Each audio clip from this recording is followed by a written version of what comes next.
Something different happened last fall. For the first time in a long time, I made a Pixel phone as one of my daily drivers, and it's a decision I don't regret after putting the Pixel 8 Pro through countless photo shootouts and comparisons against all the best phones around.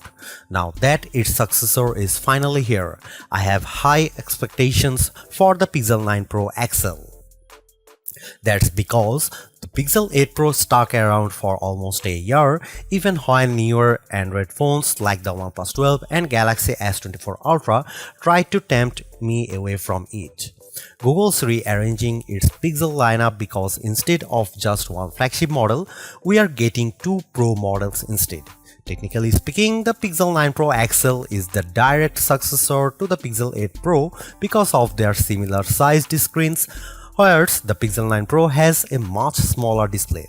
I break down all the details about them in my Pixel 9 and Pixel 9 Pro versus Pixel 9 Pro XL comparison. Given the opportunity of the iPhone 15 Pro Max and Galaxy S24 Ultra, Google's arming the Pixel 9 Pro XL with bigger upgrades like newer cameras, more helpful AI features, and a stronger, more durable design. In my Pixel 9 Pro XL review, I will see if it's a worthy update that could convince people to choose it over rival phones. Frankly, I'm annoyed that we are getting back-to-back price hikes because the Pixel 8 Pro launched at $100 more than its predecessor last year with its $999 starting cost. And now with the Pixel 9 Pro XL, it's up by yet another $100 to a starting price of $1,099 in the US.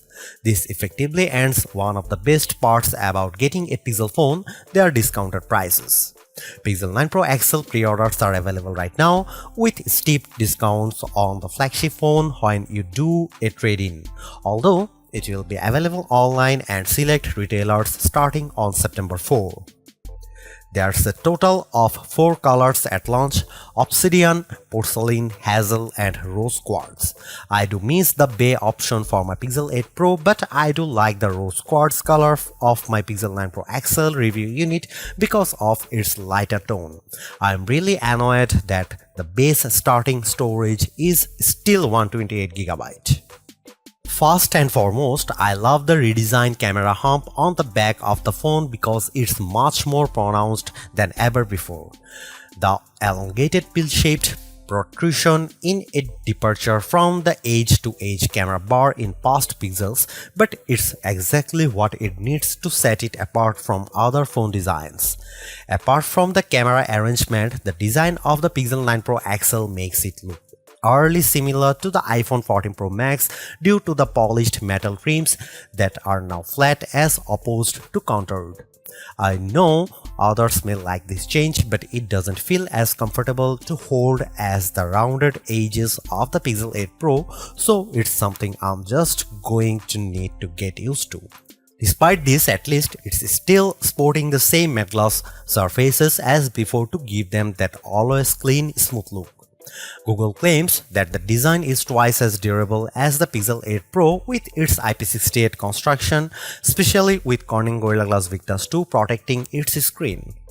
During its Made by Google event, the company made an outrageous claim that Pixel 9 Pro XL 6.8-inch Super Actua display reaches a peak brightness of 3000 nits. I didn't think it was ever going to get close to that in our testing, but I was mistaken. Hands down, the Pixel 9 Pro XL has the brightest screen we have ever tested, reaching a blinding peak of 2469 nits, a substantial improvement over the 1526 nits of the Pixel 8 Pro. And you know what? It shows outside when I play the same 4K HDR clip, with the Pixel 9 Pro XL being noticeably brighter than the Pixel 8 Pro. But it doesn't end there either, because this OLED panel looks marvelous with its rich color tones and wide viewing angles that barely show any distortion when I look at it from an angle.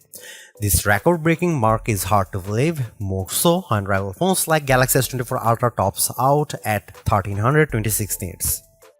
I'm starting to believe that phone makers are leaning on software more so than the hardware to propel their cameras, and the Pixel 9 Pro XL is proof of this. That's because its triple camera system consists of a 50 megapixel main camera, 48 megapixel ultra wide, and 48 megapixel telephoto with 5x optical zoom. Technically speaking, the main and telephoto cameras are identical to Pixel 8 Pro. However, the ultra wide benefits from a wider f1.7 aperture, which makes it more suitable for low light.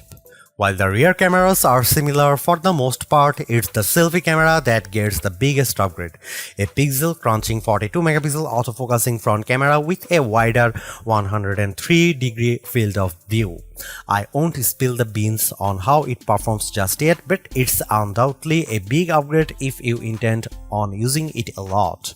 Meanwhile, the camera interface is just as intuitive and robust as ever before. Since it's a Pro model, shutterbugs like myself appreciate the Pro controls that let me dial in a few of the camera settings manually. The only new changes include the Add Me feature, which leans on AR guidance to let the photographer be included in the shot along with how panoramic photos are taken. Here are some camera samples of Google Pixel 9 Pro XL.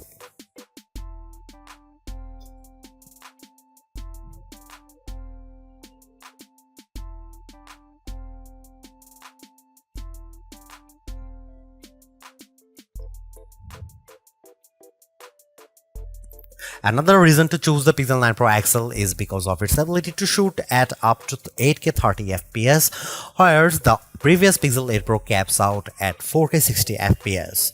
On one hand, I like the extra utility of 8K recording because it gives me more playing zoom to edit videos by cropping them or adding digital pans or zooms in my video editing software, but you will need a high performance machine to handle them. While there are plenty of shooting modes and settings to adjust with video, like choosing between 24, 30 or 60 FPS, it still lacks full manual controls to get me the look I really want to go after. Here are some video samples of Pixel 9 Pro XL.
The biggest area of opportunity for the Pixel 9 Pro XL is without a doubt its processing performance, mainly because last year's Tensor G3 underperformed against rival chips like Apple's A17 Pro and Qualcomm's Snapdragon 8 Gen 3. With the Tensor G4 calling the shots, it's an improvement over the Pixel 8 Pro with Geekbench single and multi-core scores averaging at 100, 929 and 4747 respectively. On paper, it beats Pixel 8 Pro's scores of 1699 and 3666, but it trails the performance benchmark results of the iPhone 15 Pro Max and Galaxy S24 Ultra. Despite this, I am happy to report that its performance is buttery smooth and responsive with all the normal functions I do on my phone. I am also pleased by how it manages to keep more apps in memory with its upgraded 16 GB of RAM, which means less refreshing if I am multitasking. Over on the graphics performance side of things, it's a minimal gain running 3D benchmarks while Live Unlimited test to see how its GPU handles. Its 55.63 FPS score in well in line to what I expect out of a flagship device, but it's barely an improvement over the Pixel 8 Pro's 52 FPS score. And compared to the Galaxy S24 Ultra and iPhone 15 Pro Max, the Pixel 9 Pro XL doesn't come close to matching their insane frame rates. But don't let GPU performance tests be the single determining factor, because I loaded up Age of Origins and Modern Comfort without any hitch to either of their performances, even when there's a lot of action happening. The Tensor G4 might not be the speediest piece of silicon on the market, but it's certainly bringing along improved power efficiency. That's because of Pixel 9 Pro XL has 5060 mAh battery, which is marginally better than the Pixel 8 Pro's 5050 mAh1. Given how the Pixel 8 Pro came up short at 10 hours and 3 minutes in our battery benchmark test, I'm impressed that Pixel 9 Pro XL beats it in stunning fashion, clocking at 14 hours and 37 minutes at its longest. This is the kind of leap I want to see in any successive device, so I am delighted that we finally have a Pixel with extraordinary battery life. It has taken years to get here, but it's lasted me easily through a day with little worry. In fact, it hovers around 15% battery life each night right before bedtime. Battery life is a key area people look at when buying a phone, so it's long overdue that a Pixel can finally keep up with the competition. On the flip side, the Pixel 9 Pro XL also gets a boost with faster 37W wire charging, which is slightly off from Pixel 8 Pro's 30W charging. This results in getting 63% charged when in 30 minutes of charging, while the Pixel 8 Pro got to 59%. However, wireless charging is still capped at 15W with the use of a second-gen Pixel stand and a slightly slower 12W speed with QI wireless charging. Usually, Pixel devices launch with latest version of Android, but Google's choosing to launch the new Pixel 9 lineup with Android 14 as opposed to Android 15. I know there are people who are on the fence about this decision, but I'm not. Yes, there are certainly new features that accompany Android 15, but the new exclusive Pixel features are enough to tide me over. Of course, AI features play a huge part in Google's phones, and the Pixel 9 Pro XL is no exception. While it doesn't gain as many features as what the Pixel 8 Pro introduced, I do like how the majority of them have a practical purpose. Here's all the new AI feature. First of all, Google Gemini is the virtual assistant that handles everything on the phone, from asking it to create a list of places to visit on your vacation to controlling your favorite smart home devices. What's even better is that I can access Gemini Live by pressing on the corresponding button in the Gemini app. What I am impressed most about Gemini Live is the assistant's ability to handle natural conversation, like when I ask a follow-up question while it's speaking. It's even better that it sounds like I am having a conversation with an actual person.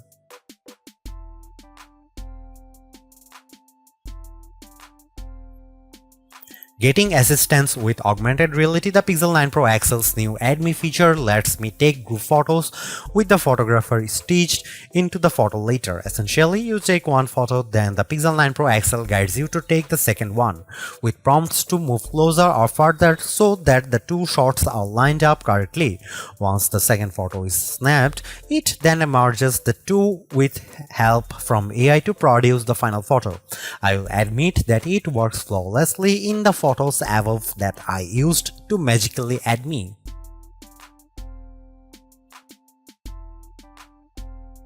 Technically a new feature within Magic Editor, I love how the new Reimagine feature uses generative AI to tweak my photos. It works based on backgrounds which I used to changes up the shots with the photos above. By writing down my request in a text box, I am surprised by how it generates the new set of images in less than 4 seconds. While it does accurately produces what I want, it can still occasionally mess up, but it works nicely for the most part. The first image is the original one in the gallery above, and the rest are generated with the Reimagine feature.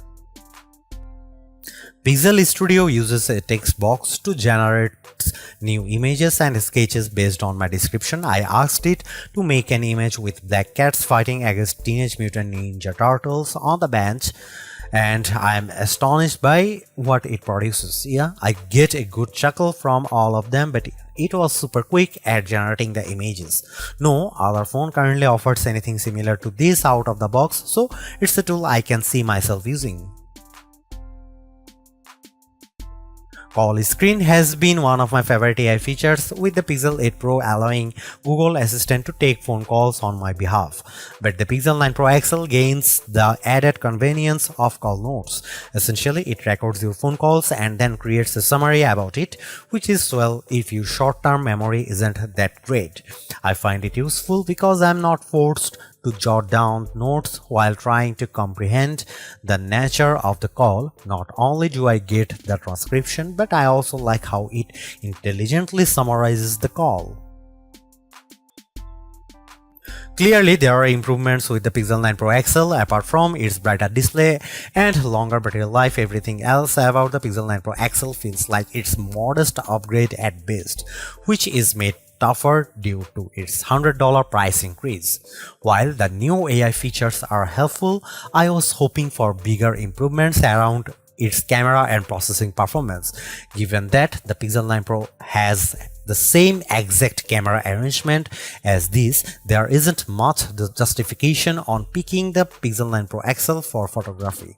And compared to its direct rivals, the Galaxy S24 Ultra and iPhone 15 Pro Max, they definitely cost more but have better performance overall.